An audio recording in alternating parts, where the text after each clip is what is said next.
Hello दोस्तों, मैं हूं Rahul Jaju, stock market trainer. आज की इस वीडियो में आप देखने वाले पी रेशो की जानकारी। पी रेशो स्टॉक मार्केट का वैल्यूएशन के हिसाब से सबसे इंपॉर्टेंट रेशो है। कोई व्यक्ति बिगिनर हो या एक्सपर्ट हो, अक्सर आपको पी रेशो के बारे में बात करते हुए दिखाई देगा। तो दोस्तों, इस वीडियो में आपको जानना है पी रेशो क्या है, कैसे क्रिएट होता है, वेरियस इसके यूजेस क्या है, स्ट्रेंथ क्या है, लिमिटेशंस क्या है।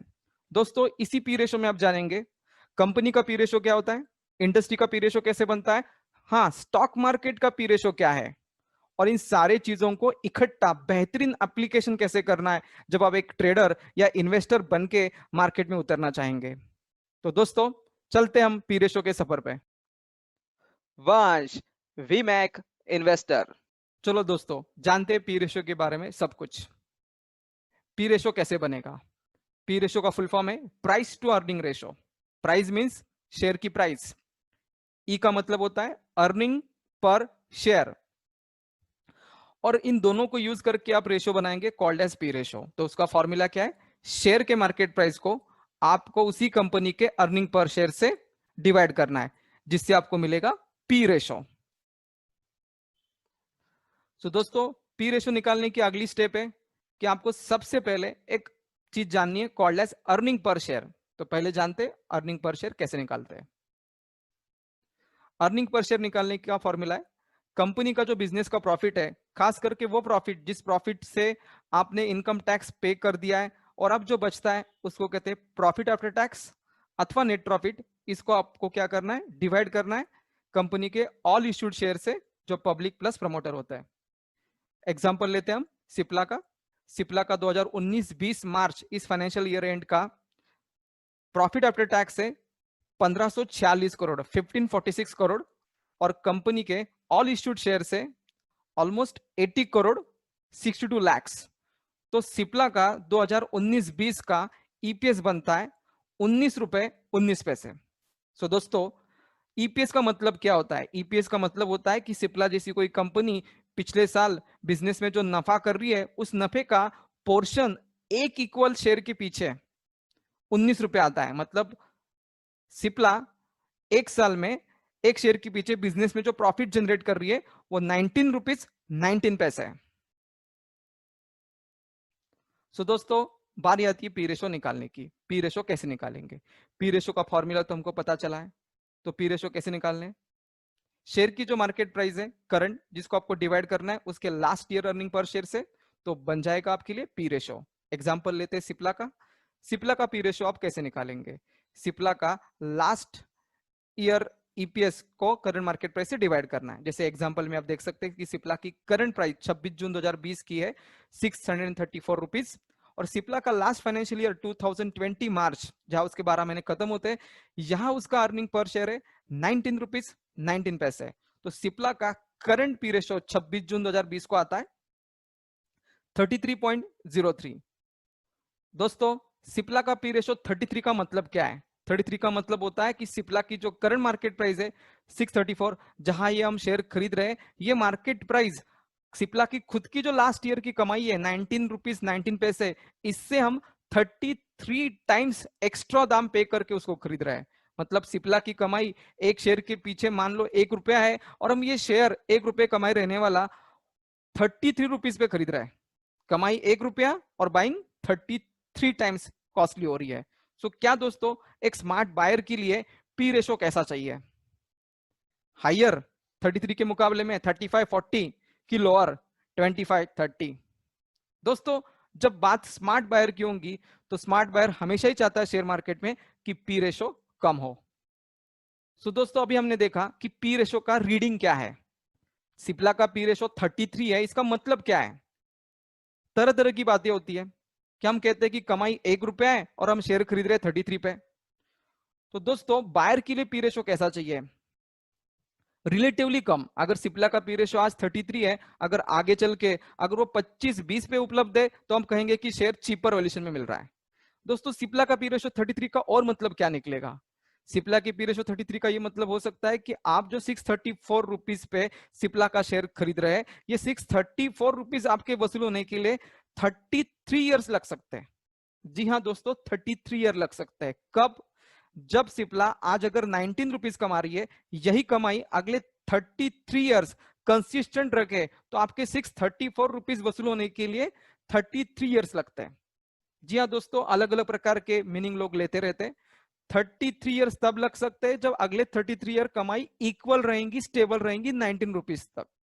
कम साल भी लग सकते हैं अगर अगले साल कमाई 10%, 15%, 20% बढ़ती है ईपीएस के टर्म पे। अगर वो ईपीएस 19, 22, 25 ऐसा होता है तो 33 साल की जगह 22-25 साल भी लग सकते हैं, मतलब कम साल भी लग सकते हैं।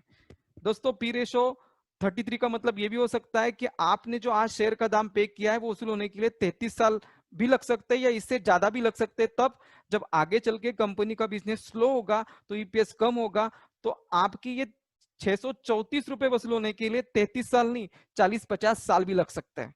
तो तीनों ही साइड है, 33 साल भी लग सकते हैं अगर कमाई 19 रुपीज स्टेबल रही फॉर नेक्स्ट 33 ईयर्स, तो 33 साल से ज्यादा भी साल लग सकते हैं अगर आगे चल के कमाई स्लो डाउन हुई, ईपीएस कम हुआ, तो 33 से कम साल भी लग सकते हैं यदि कंपनी की कमाई आगे चल के बढ़ जाती है। ईपीएस 19 की जगह 21, 23 होता है तो साल 33 साल की जगह आपके पैसे वसूल होने के लिए 25-20 साल भी लग सकते हैं। दोस्तों एक सवाल होता है कि पी रेशो ऊपर नीचे कैसे होता है। दोस्तों पी रेशो दो हिसाब से बनेगा, शेयर की मार्केट प्राइस से और ईपीएस से। तो शेयर की प्राइस जैसे ही बढ़ेंगी EPS same, P ratio higher हो जाता है। Vice versa EPS same, share की प्राइस डाउन तो पी रेशो कम होता है। दोस्तों share price throughout the day consistently बदलती रहती है और जिसकी वजह से पी रेशो बार बार ऊपर नीचे होना लाजमी है। वैसे ही दोस्तों ईपीएस के हिसाब से भी पी रेशो कम ज्यादा होने वाला है, लेकिन दोस्तों ईपीएस जो हम लेते हैं लास्ट ईयर का वो 12 महीने में एक ही बार आता है। तो ईपीएस और शेयर प्राइस इन दोनों की वजह से पी रेशो कम ज्यादा होता रहता है।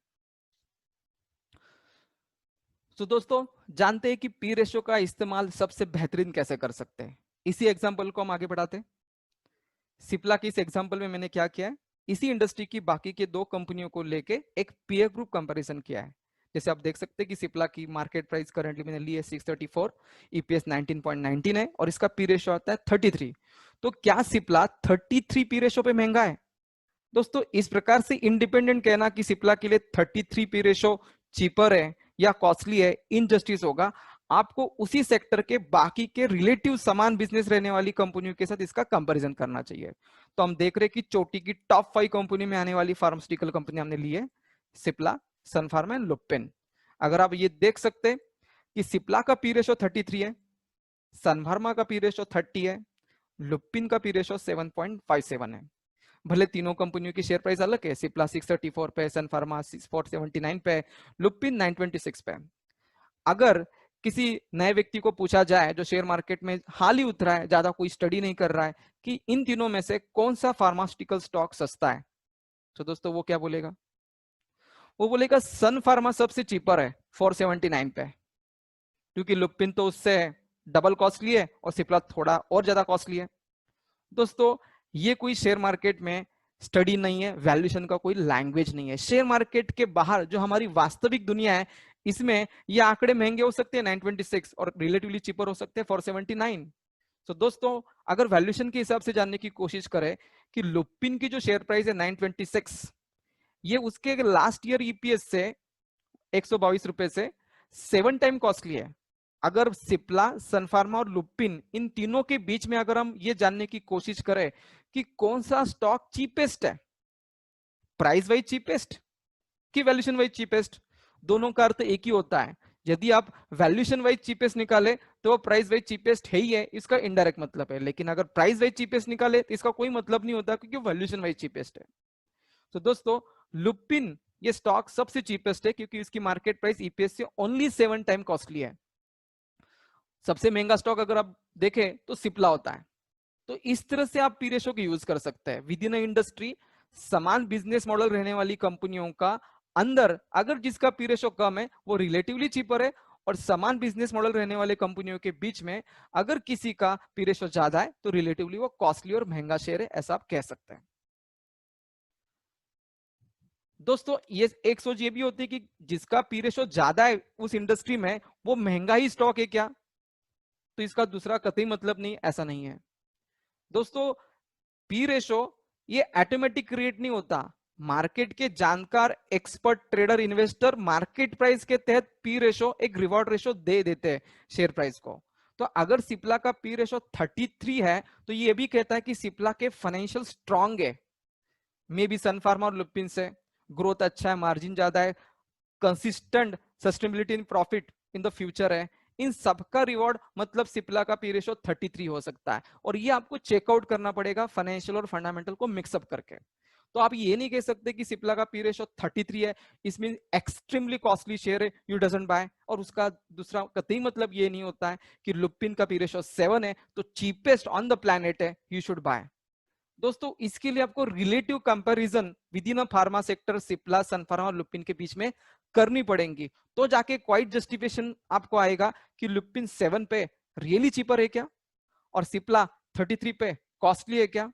बट फिनिशिंग लाइन क्या है, सेम सेक्टर में अगली 2-3 कंपनियां जो सेम बिजनेस मॉडल में है, same growth rates, profitability fundamental है, तो with in same industry same business model की सेम ग्रोथ रेट वाली कंपनियों के अंदर यदि किसी का पी रेशो कम है तो आप इसको चीपर मान सकते हैं, और किसी का ज्यादा है तो उसको और वैल्यूएशन का पी रेशो मान सकते हैं। Otherwise low P ratio high P ratio आपको अलग हिसाब से भी सेट करना पड़ेगा। एग्जाम्पल देखो आप, सिप्ला, सन फार्मा, लुपिन, वापिस वो 3 कंपनी आप देख सकते हैं, इंडिविजुअल पी रेशो क्या है और इंडस्ट्री पी रेशो क्या है। जैसे यहां इंडस्ट्री पी रेशो आता है फार्मा सेक्टर का 23.53, मतलब फार्मास्यूटिकल कंपनियां उनके कमाई के 23 टाइम कॉस्टली शेयर मार्केट में रहती ही है, ऐसा शेयर मार्केट का एक एक्सेप्टेबल वैल्यूएशन है। अब आपको जानना है कि जब इंडस्ट्री पी रेशो 23 है तो इसके नीचे यदि किसी कंपनी का पी रेशो हो तो चीपर इसको मान सकते हैं आप, और इसके ऊपर यदि किसी कंपनी का पी रेशो हो तो कॉस्टली है ऐसे मान सकते हैं। प्राइमा फेसिया ये एक सिंपल लैंग्वेज आप यूज कर सकते हैं कि कोई भी कंपनी अगर इंडस्ट्री पी रेशो के नीचे है तो रिलेटिवली चीपर है, और इंडस्ट्री पी रेशो के ऊपर है तो रिलेटिवली कॉस्टली है। लेकिन फिनिशिंग लाइन ये नहीं होनी चाहिए कि कोई कंपनी इंडस्ट्री पी रेशो के नीचे है तो चीपर चीपेस्ट ही है, हर हालात में खरीदना है, दैट्स अ रिस्कियर लैंग्वेज। क्योंकि अनेक बार जैसे मैंने पिछले स्लाइड में आपको कहा, लो पी रेशो तभी मिलता है कंपनी को जब उसका business growth rates and fundamental relatively poor भी हो, और एज वेल एज कोई इंडस्ट्री से पी रेशो किसी का ज्यादा हो तो एक एंगल ये भी है कि वो कॉस्टली है, तो आपको जानना है कॉस्टली कैसी और कितनी है। लेकिन हर वक्त ये कोई कंसेप्ट नहीं है कि कोई कंपनी इंडस्ट्री पी रेशो से ज्यादा है तो कॉस्टली है और उसका शेयर खरीदना नहीं है। अनेक बार इंडस्ट्री पी रेशो से इंडिविजुअल कंपनी का पी रेशो कॉस्टली होना उसके स्ट्रॉन्ग फाइनेंशियल कम फंडामेंटल को रिप्रेजेंट करता है। सो दोस्तों एक थिन लाइन है कि इंडस्ट्री पी रेशो कैसे यूज करना है। यहां आप देख सकते हैं कि सन फार्मा और सिप्ला ही रिलेटिवली सुपीरियर कंपनी है, दैट्स वाई इनका P ratio industry P ratio से हायर है। सो दोस्तों अब हम जानते हैं इंडस्ट्री पी रेशो को और अच्छी तरह से कैसे यूज कर सकते हैं। दोस्तों इस एग्जांपल में आप देख सकते हैं सिप्ला, अल्ट्राटेक, टीसीएस, ये 3 कंपनियां मैंने 3 सेक्टर से लिए, फार्मा, सीमेंट और आईटी से। तो यहां कंपैरिजन की भाषा और कैसे अलग अलग रह सकती है। एग्जांपल, सिप्ला फार्मा सेक्टर की एक लीडिंग कंपनी है, इसका पी रेशो 33 है जो उसके खुद के इंडस्ट्री के पी रेशो से ज्यादा है, 23 से ज्यादा 33 हाइयर है। अल्ट्राटेक ये सीमेंट की लीडिंग कंपनी का पी रेशो 19 है जो उसके इंडस्ट्री पी रेशो से हाइयर है। सेम टीसीएस आईटी सेक्टर की कंपनी का खुद का पी रेशो 24 उसके इंडस्ट्री के पी रेशो से ज्यादा है। तो क्या दोस्तों ये तीनों ही कंपनियां बहुत महंगी साबित होती है, लोगों ने लेना नहीं चाहिए, महंगा है ऐसे कह के छोड़ देना चाहिए? दोस्तों बातें ऐसी होती है कि यहां से आपने इसको ऐसे प्रूव करना है कि कोई भी कंपनी जब उस इंडस्ट्री की टॉपर होंगी, कंसिस्टेंट परफॉर्मर होंगी, तो उसको कई बार मिलने वाला पी रेशो उस इंडस्ट्री के पी रेशो से ज्यादा ही होता है, क्योंकि उनके फंडामेंटल फाइनेंशियल उतने स्ट्रांग होते हैं, तो ये कॉस्टली नहीं होता। और दोस्तों आपको याद भी रखना है कि इंडस्ट्री पी रेशो कच्चे और पक्के ऐसे दोनों प्लेयरों का लेके बनता है। So that's why industry P ratio ऐसा नहीं है कि वो केवल बेहतरीन कंपनियों के पी रेशो से बना हुआ है, जिसके वजह से उससे ऊपर अगर किसी का पी रेशो जाता है तो वो कॉस्टली ही साबित होता है। दोस्तों और एक बात ऐसी है कि जैसे आप देखते हैं कि फार्मा का इंडस्ट्री पी रेशो 23 है, सीमेंट का इंडस्ट्री पी रेशो 14 है, आईटी का इंडस्ट्री पी रेशो 18 है, तो क्या हम ये कह सकते हैं कि आज मुझको इन्वेस्टमेंट करना है, पोर्टफोलियो क्रिएट करना है, सीमेंट सेक्टर के स्टॉक ज्यादा लेना है, इसका वेटेज मेरे पोर्टफोलियो में 15-20-25% का होना चाहिए? क्यों? क्योंकि सीमेंट सेक्टर का इंडस्ट्री पे रेशो सबसे चीपेस्ट इन ऑल 3 सेक्टर्स 14। तो दोस्तों क्या ये सही बात होंगी? सरासर गलत। अलग अलग इंडस्ट्री का अलग अलग growth rate, profit margin, future projection business के फंडामेंटली अलग होते हैं। दैट्स वाई हर एक को अपना यथाउचित रिवॉर्ड शेयर के मार्केट प्राइस के तहत इन्वेस्टर स्टॉक मार्केट में दे देते हैं। तो ये आप ये नहीं कह सकते कि सीमेंट का पी रेशो 14 है, 3 इंडस्ट्री में कम है, तो इसका वेटेज पोर्टफोलियो में ज्यादा लगो। या फार्मा का पी रेशो 23 है, 3 इंडस्ट्री के अंदर इसका पी रेशो सबसे महंगा है, तो फार्मा सेक्टर के स्टॉक पोर्टफोलियो में इंक्लूड मत करो, कम करो। ये विधान उचित नहीं होगा। तो दोस्तों, शेयर मार्केट का ज्ञान इस तरह से और बढ़ाने के लिए आप हमारे प्रोफेशनल कोर्सेज कर सकते हैं। वंश ट्रेनिंग प्राइवेट लिमिटेड पिछले 16 सालों से भारत भर में शेयर मार्केट के ऊपर 1100 से ज्यादा वर्कशॉप कंडक्ट कर चुका है, जहां हमने 17,000 से ज्यादा स्टूडेंट को शेयर मार्केट का प्रशिक्षण दिया है। हमारे कोर्सेज ऑनलाइन और ऑफलाइन ऐसे दोनों ही मोड पे उपलब्ध है। अधिक जानकारी के लिए आप संपर्क करें 9822815296 अथवा vanshcapital.in पे सर्च कीजिए।